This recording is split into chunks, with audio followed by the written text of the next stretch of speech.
In all the world, it is the greatest single source of man's energy. The plant is sugarcane.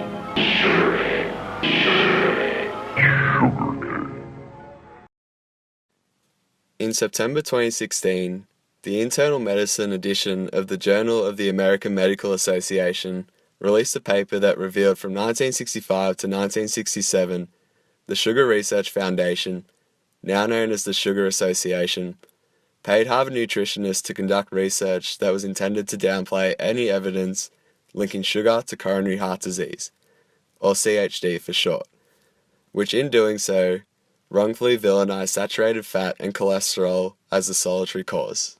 The implications of the eventual paper, released in 1967, had an unprecedented impact on the dietary health of not only Americans, but Western society in general.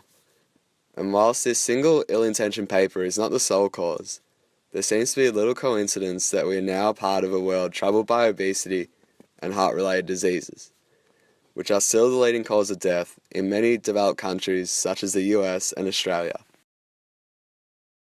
The instigator of these recent findings was Dr. Kristen Kearns of UCSF, who came across a collection of papers left to the library of the University of Illinois by the late Roger Adams, a professor who served on the Sugar Research Foundation, as well as the Scientific Advisory Board of the International Sugar Research Foundation. These papers consisted of over 1,500 pages of correspondence among sugar industry executives, meeting minutes, and other relevant reports from between 1959 and 1971.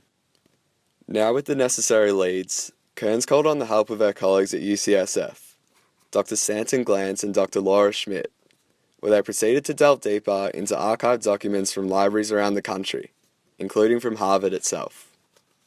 The investigation revealed that the SRF had recognized the need to increase sugar's market share from as early as 1954, when Henry Haas, then president, gave a speech stating that, quote, each food industry has to get up and fight for its place in the limited human stomach.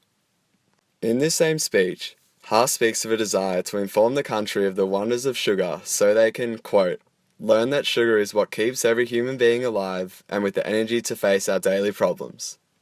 But after years of pumping money into marketing, the SRF came to realize science would be a more effective way to manipulate the public mindset. An internal memo revealed that in 1964, John Hickson, Vice President and Director of Research for the SRF, proposed that the trade group ought to embark on a major research program to counteract negative attitudes towards sugar. He proceeded to enlist Frederick Stair, then chair of Harvard's Nutrition Department, as a member of the SRF's advisory board.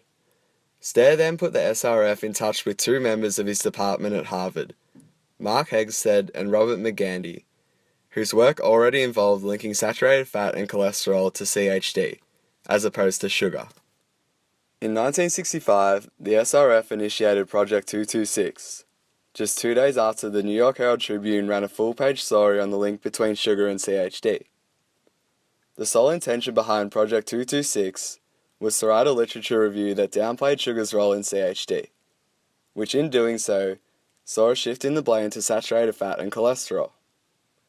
For their efforts, the SRF paid Hegsted and McGandy the equivalent of $48,000 in 2016's dollar value.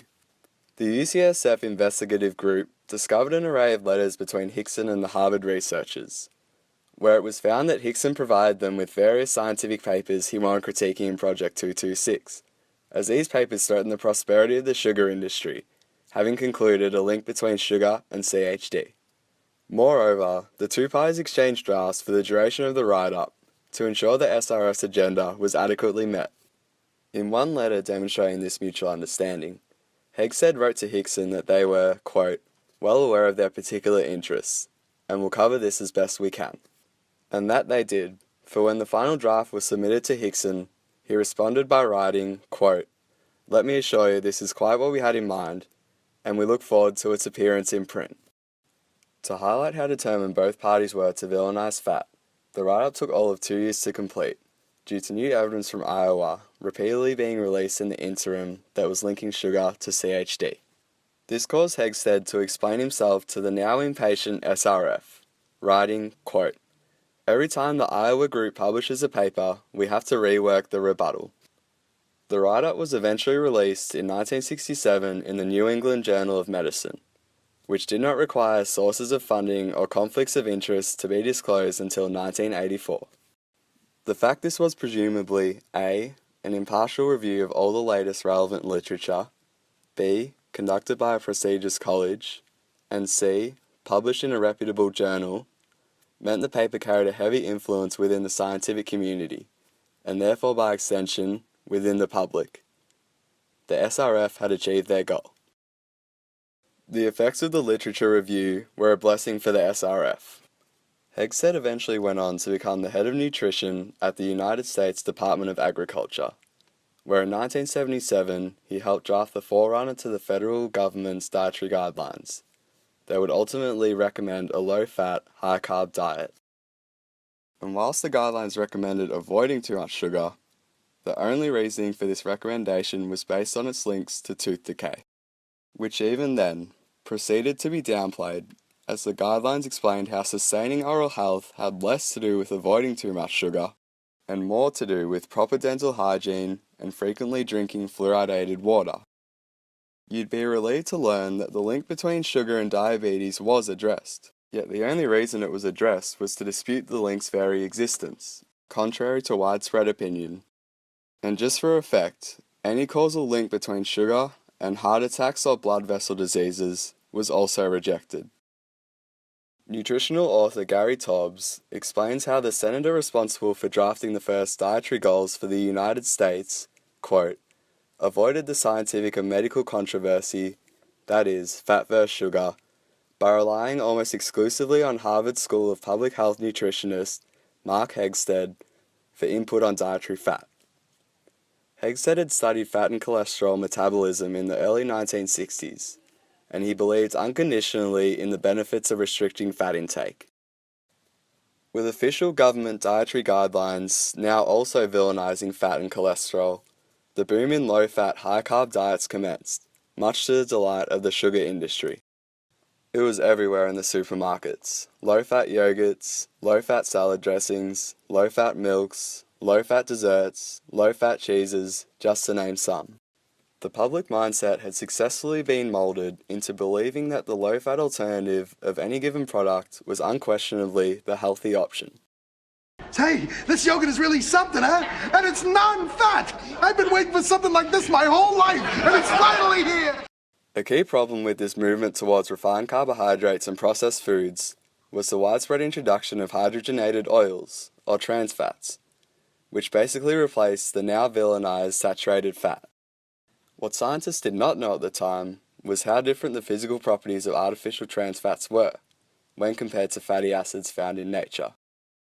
As such, the effects of consuming trans fats proved to be dangerous, so much so that the Food Drug Administration finally announced in 2015 that it is, quote, no longer being generally recognized as safe in human food, ordering it to be banned as of 2018, giving food companies a 3-year grace period to alter their ingredients. You see, not only are fatty acids needed to provide us with energy, but in addition to cholesterol, we need them to create a new cell, whether it be an immune cell, liver cell, or even a brain cell. Because with cholesterol, the fatty acid creates the membrane that encapsulates all the contents found inside the cell. As mentioned, because these industrially produced trans fats are so different in structure, when they become incorporated into a new cell, the trans fat becomes so rigid that the cell itself becomes stiff. When this happens in the endothelial cells that line the arteries, it causes them to stiffen, increasing the risk of heart disease. With sugar conveniently free of blame when it came to the topic of CHD, its consumption levels skyrocketed in order to offset the lowering of fat consumption in people's diets. The sugar industry made sure to capitalize on this opportunity by encouraging the public to consume more sugar and less fat. Just take a look at the advertisements from Time and Life magazine, occurring shortly after the release of the 1967 write-up by the industry-funded Harvard researchers. Each advert makes what we now consider baffling claims, but at that time the public was always going to believe such claims, given that fat was made out to be the enemy. Moreover, Even the consumer packaged goods industry made use of advertising agencies such as Leo Burnett's, the renowned American advertising executive, named by Time magazine as one of the 100 most influential people of the 20th century. Breakfast cereal products in particular made use of mass marketing to raise brand awareness. Burnett's agency had a long-standing association with Kellogg's, where children's TV programs were specifically designed to entertain children and sell Kellogg's products, whereby the animated character would turn to the screen mid-show and pitch the benefits of the product. Alarmingly, it took until 1990 for Congress to pass a law banning TV characters from pitching directly to children in the middle of a show. When colored TV became introduced, Burnett persuaded Kellogg's to use anthropomorphized cartoon animals as mascots to feature in colorful animated commercials. This resulted in the creation of extremely popular mascots, such as Tony the Tiger from Frosties, Snap, Crackle and Pop from Rice Krispies, and Toucan Sam from Fruit Loops. The widespread movement toward refined carbohydrates and processed foods triggered a frightening increase in obesity rates from the 1960s onwards, in not just the US, but other developed Western countries. It must be said, obesity itself isn't the only factor linked to CHD or strokes, with genetics, lack of exercise, and sedentary lifestyles also playing major roles. However, over this same period, type 2 diabetes rates have also accelerated, and this is linked to a higher risk of heart-related issues. Whilst the repercussions stemming from the 1967 write-up are still being felt, the world is slowly awakening to the dangers of the overconsumption of sugar, where now even both the World Health Organization and American Heart Association have warned against the harms of excess sugar intake. The science has continued to develop over the decades, and it is now a general consensus amongst nutritionists that too much processed sugar can metabolize into additional triglycerides, which will increase production of the dangerous small denser LDL particles, whilst lowering the levels of HDL particles. This situation is known as atherogenic dyslipidemia, which ultimately kickstarts the formation of plaque in the arteries. Other than the advancement in nutritional science, the ability to disperse information throughout the public is like never before, which has helped documentaries such as Fed Up, That Sugar Film, and Sugar Coated inform the public on a mass scale. This simply would not have been possible with the technology of the past. Not only are the dangers of excess sugar being realized, but the blanket demonization of fat is slowly subsiding as public knowledge advances. Whilst excess consumption of saturated fat remains undesirable, polyunsaturated and monounsaturated fats are becoming increasingly welcomed into diets, as their benefits continue to be more intricately defined as the years go by. Loosely speaking, we now know these types of fats will improve brain function, boost the immune system, and reduce inflammation, just to name a few benefits. What this video has revealed may not be all that surprising, for many are aware of the multiple cases of big industries pushing their agendas behind closed doors, often with disregard for public health. If one were to defend the sugar industry, they could argue that they weren't necessarily buying out scientists in order to publish favourable results, but rather, they were merely selecting scientists who were already congruent with the industry's beliefs. However, it is a 1967 review paper's deliberate disregard for sugar's role in CHD where things clearly became unethical, because what resulted was an unfair demonization towards saturated fat and cholesterol, which allowed the seemingly blameless sugar industry to prosper and public health to plummet, as refined carbohydrates and processed sugars invaded the aisles of our supermarkets.